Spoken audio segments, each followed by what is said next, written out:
Do we really know what dinosaurs look like? And how do we know? Did you know that every artist makes assumptions in the drawings that they do? And how those drawings show up in your work makes a huge difference on what those drawings look like at the end. As a creationist, I draw these animals differently. I look at the same evidence as an evolutionist, someone who believes that these animals evolved over time, but I come to different conclusions because my starting point is very different. I'm going to walk you through my process today, and I think you'll enjoy the result.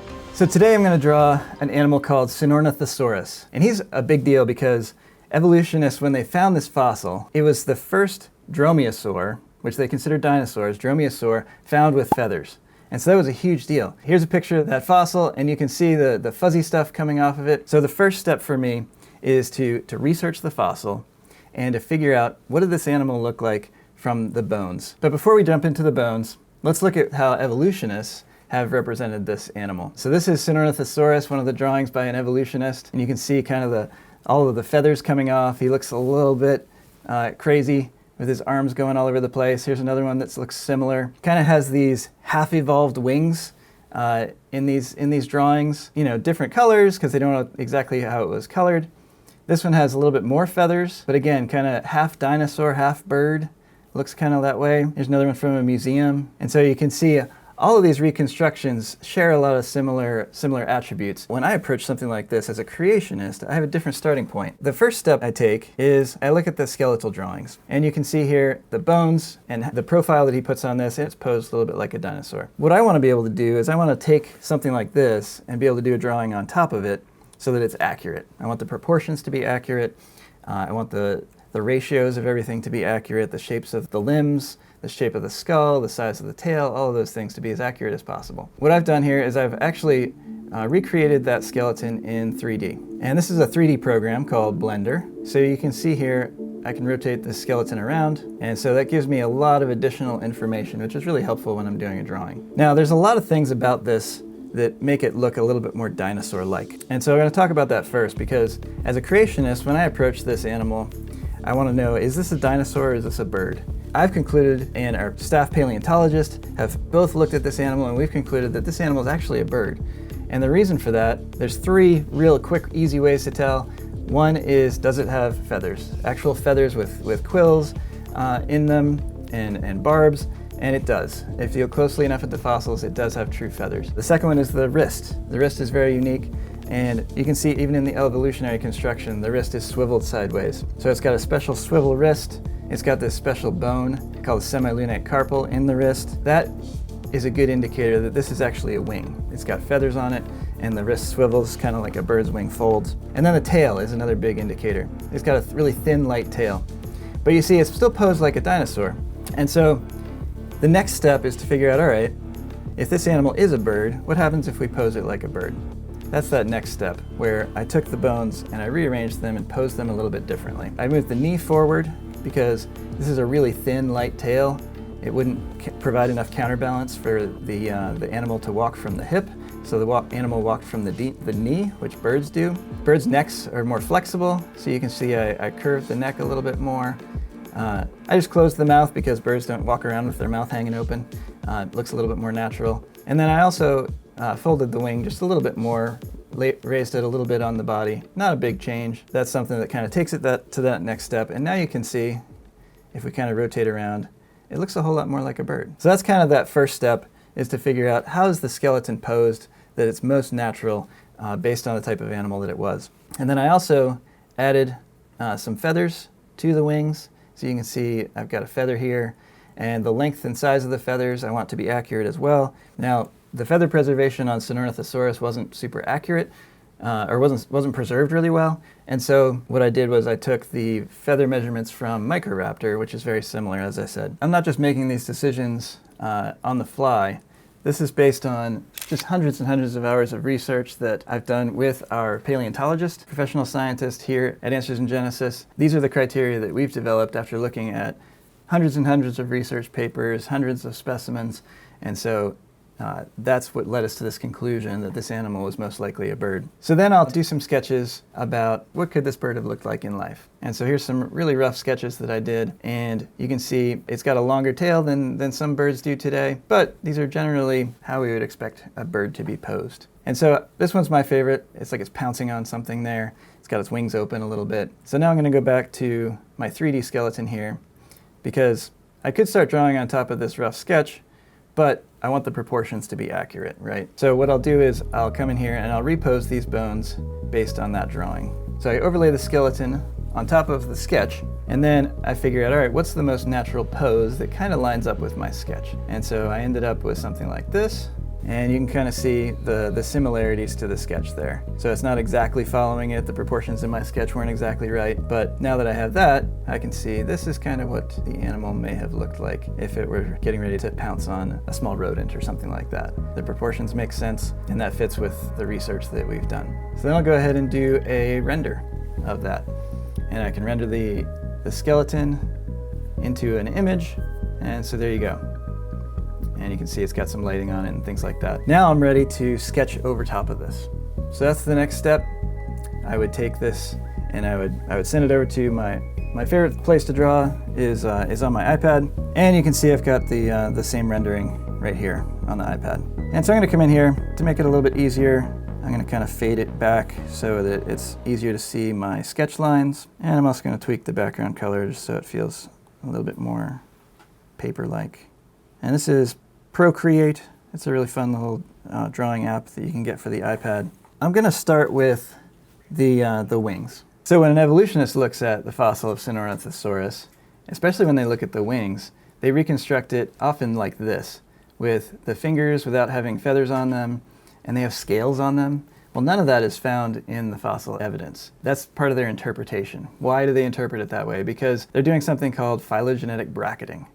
And what that means is they look at animals, supposedly more primitive dinosaurs, and they look at animals supposedly more advanced, birds, and they say, where would this animal look like if it's in between? And so there's a lack of good evidence about Sinornithosaurus, and so they end up drawing it like a missing link between those two groups. But as more evidence is found, for example, they found Microraptor after they found Sinornithosaurus. It was found with fully created wings, just like birds have today. And so that's how I'm going to draw Sinornithosaurus, is with full wings. And it does have some claws on its wings. Turns out there's actually a lot of birds that have claws on their wings. A lot of people don't know that because they're covered with feathers. There's no evidence for scales on the fingers, even though you'll often see that in a lot of different drawings of these animals. There is evidence for this structure right here. It's called the prepatagia, and it's this soft tissue that gives wings on birds its unique shape.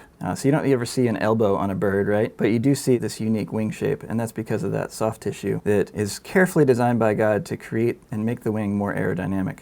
And then you get these long wing feathers, right, that are coming off of these digits. So I'm just going to rough this in. The wing feathers that we found on Microraptor and many of these other animals that are supposedly feathered dinosaurs, they're structured just like modern birds. So you've got these primary feathers that are coming off the digits in the wing. You've got these secondary feathers coming off the first arm bone there, the ulna, and then tertiary feathers. And these claws were pretty large. Maybe that first claw would have been visible in some cases, especially on the underside of the wing. We see that in ostriches today. Ostriches have very large claws on their wings. And if you look at the underside of the wing, you can actually see them. So fully finished wings, just like we would expect God to create on an animal that is a bird. So another big difference that we see that I talked about before is the position of the legs. That center of balance is further forward. And if you ever look at a bird, you don't often see its knees, right? And that's because its knees are so close up to its body, and the knees don't actually move very much in a bird when they walk or run, and so you don't see much of the knee. And actually most of the upper leg is covered with feathers as well. So I'm going to kind of draw it that way. You see these feathers coming down. One of the other things that an evolutionist will often do on the legs and feet of the bird is they'll have the leg pulled back further, like a dinosaur walks, but birds don't walk that way. And then they'll also make the legs really thick and meaty like you would expect on a reptile. But birds have pretty thin legs. And the reason for that is God designed birds to be very aerodynamic and very light. And so when you see bird legs, there's not a lot of thick muscle tissue there.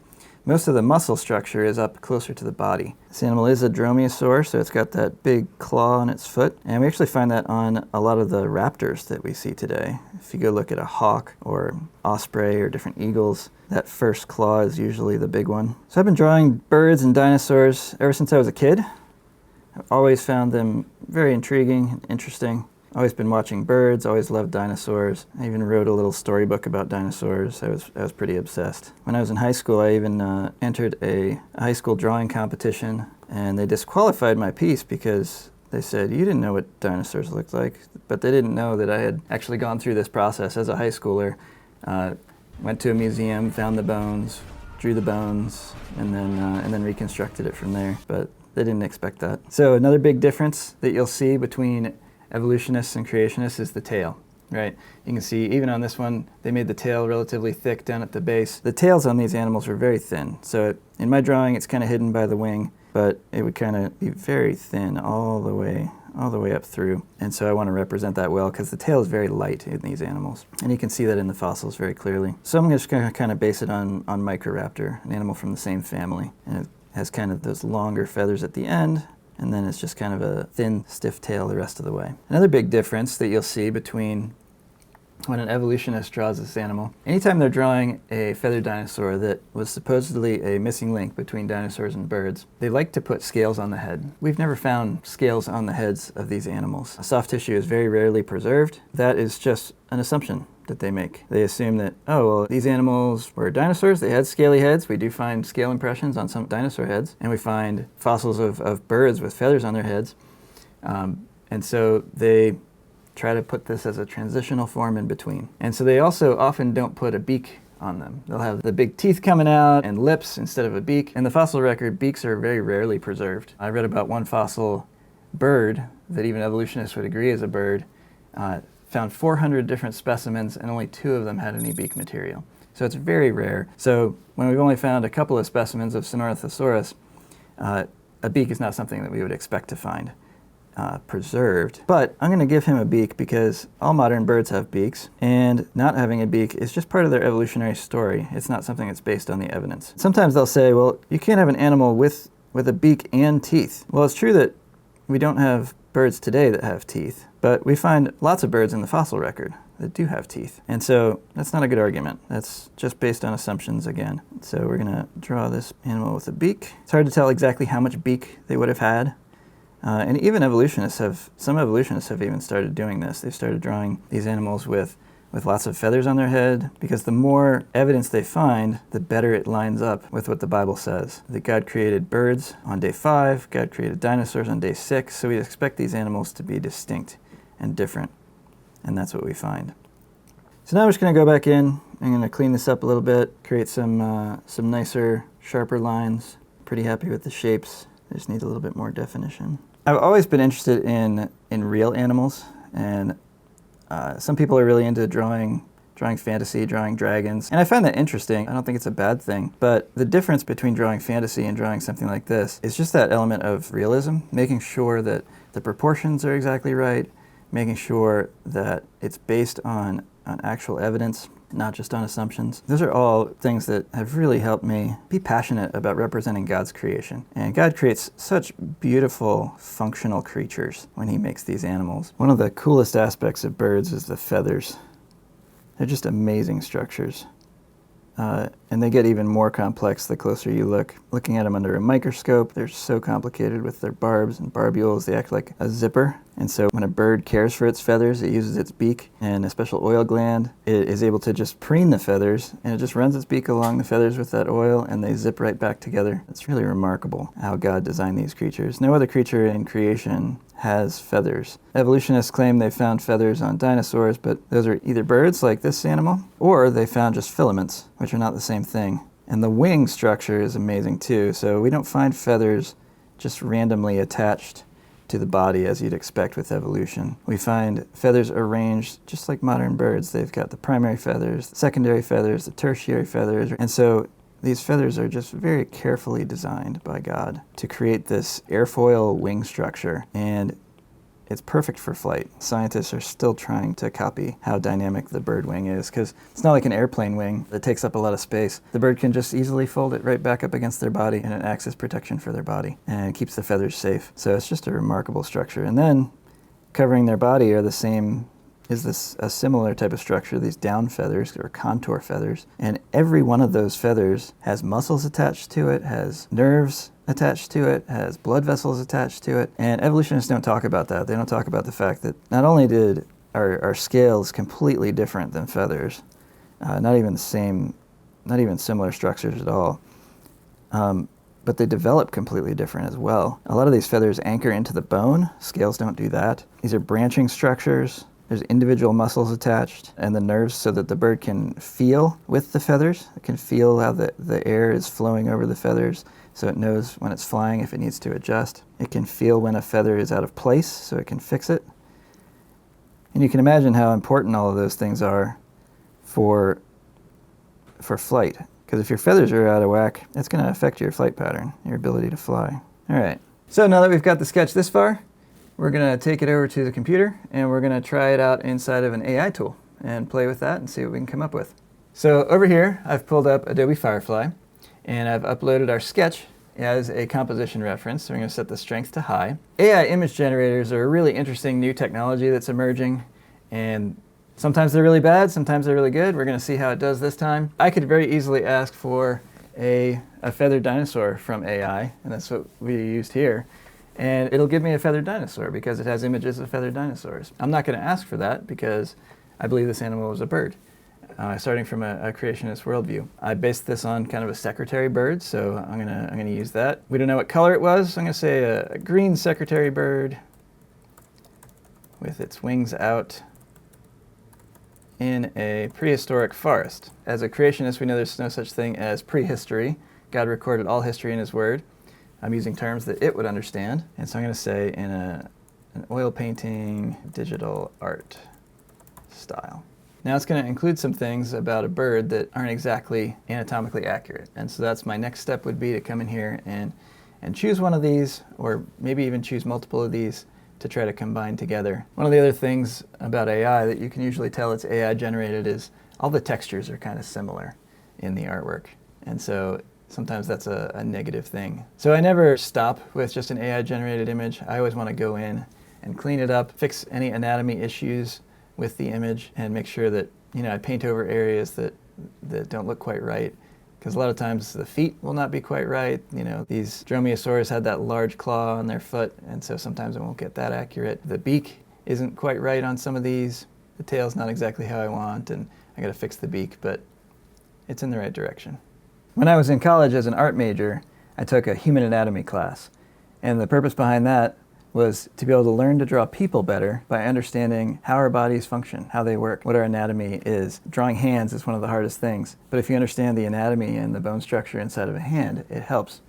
So if these animals, dinosaurs, birds, extinct animals, if there's something that you're interested in drawing, then studying those details, paying attention to those details, that's what makes paleo art exciting for me, is accurately representing God's creation. But even if you're accurately representing it, if you're doing your best to accurately represent it, and I believe a lot of these evolutionists are trying to do that, even their worldview has a huge impact on what this animal looks like.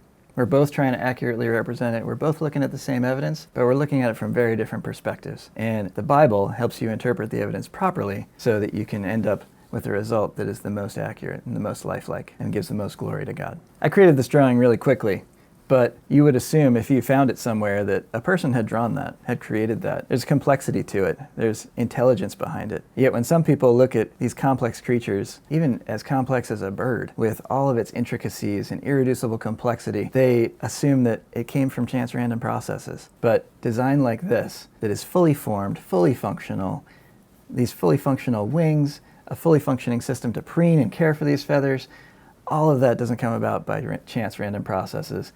God created this animal, and you can see His intelligence and His handiwork on display when you look at this animal.